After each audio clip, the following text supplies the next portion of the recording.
Christmas in Middle-earth doesn't exist, but that isn't to say that the various races and peoples across the land, and throughout the ages of Arda, didn't have festivals or didn't make opportunities for drinking and revelry. From the elder traditions of Elvish history to the merriment of hobbit feasts on grassy hills, the need to gather together and celebrate the turn of seasons is truly universal. But how exactly did the people of Middle-earth observe these festivals? Let's dive in and find out.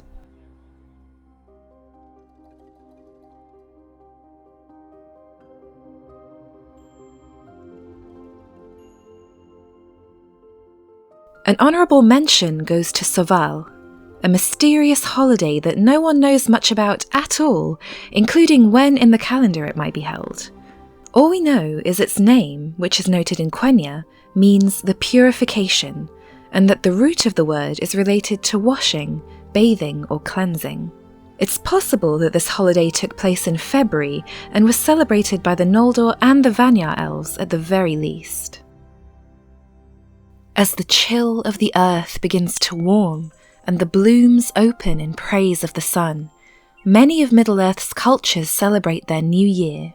Around April in our own calendars is when the Elvish calendar begins, and while we don't know much about how it's celebrated, we do know of two specific days that are set aside.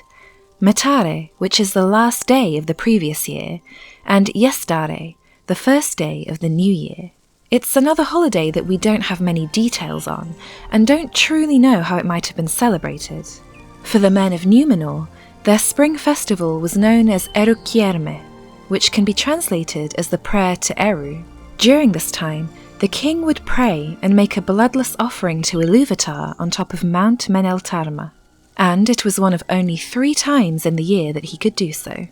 In Gondor, their spring began in March and was called Tuilere, but after the War of the Ring, it is known that King Aragorn Elessar took it upon himself to rework the calendar entirely, pronouncing that the year would begin on March 25th, the day of Sauron's defeat.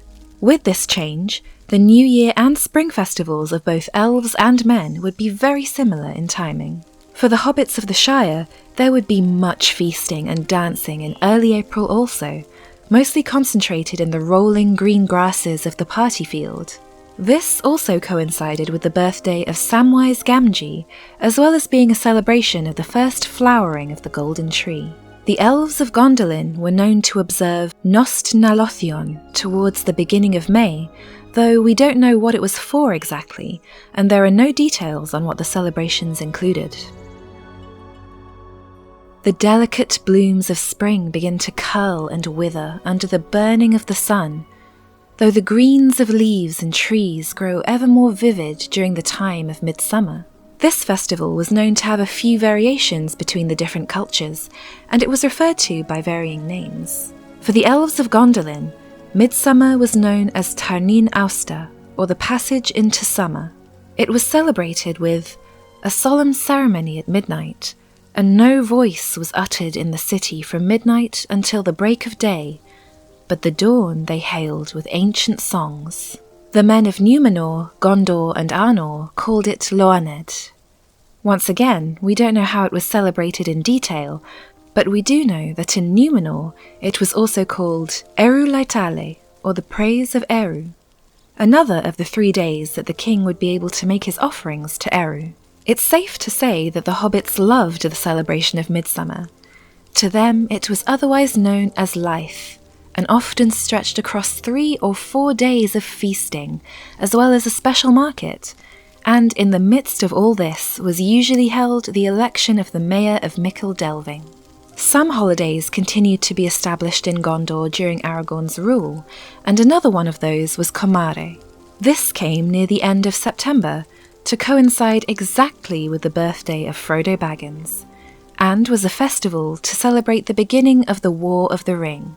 As a point of interest, there's no such record of this holiday being observed within the Shire.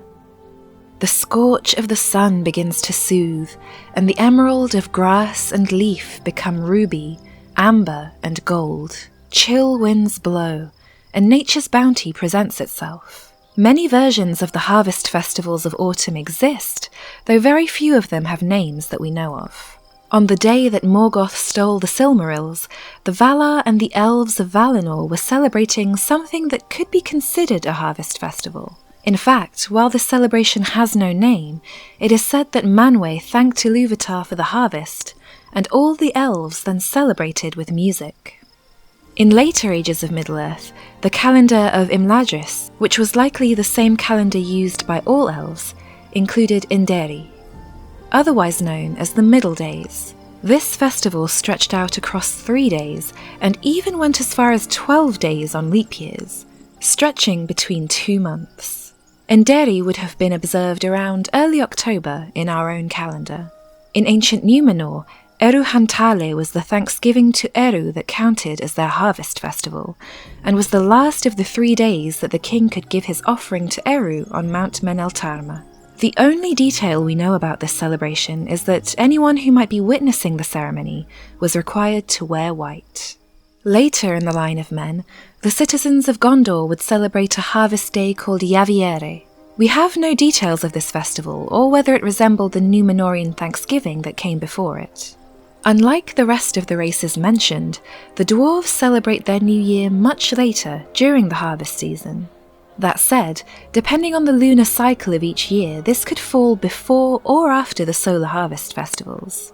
Durin's Day occurs on the first day of the last moon of autumn, when the last moon of autumn and the first sun of winter appear in the sky together. Once again, we don't know how it was celebrated, but safe to say the dwarves would likely host as merry a feast as you can imagine.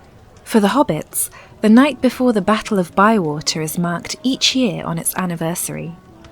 The horn of the mark is blown, and bonfires are burned with flames reaching the night sky while they feast long into the night, as you would expect.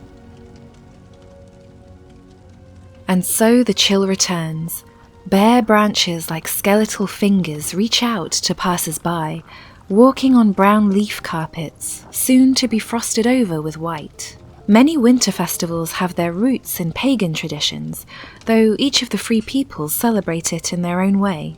During the visit to Tol Eressëa of Elfwine, one of Tolkien's older characters said to have been the first man in millennia to find the island, it's said that the elves were celebrating Turuhalme, which included games in the snow, gathering logs, drinking, and songs. Meanwhile, returning to the calendars of the men of Middle-earth, this coincides back to their New Year celebrations. For the men of Rohan specifically, we know that they also celebrated their New Year in midwinter, but not whether it went by a different name.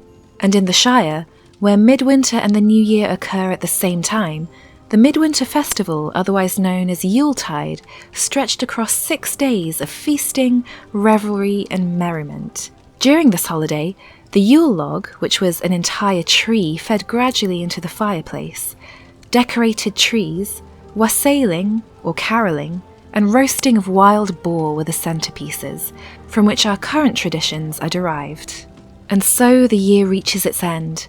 The seasons fold one into the other, and then begin anew with more reasons to be merry. Like our beloved characters in Arda, I hope you all have a happy, safe holiday, and I'll see you in the next video very soon.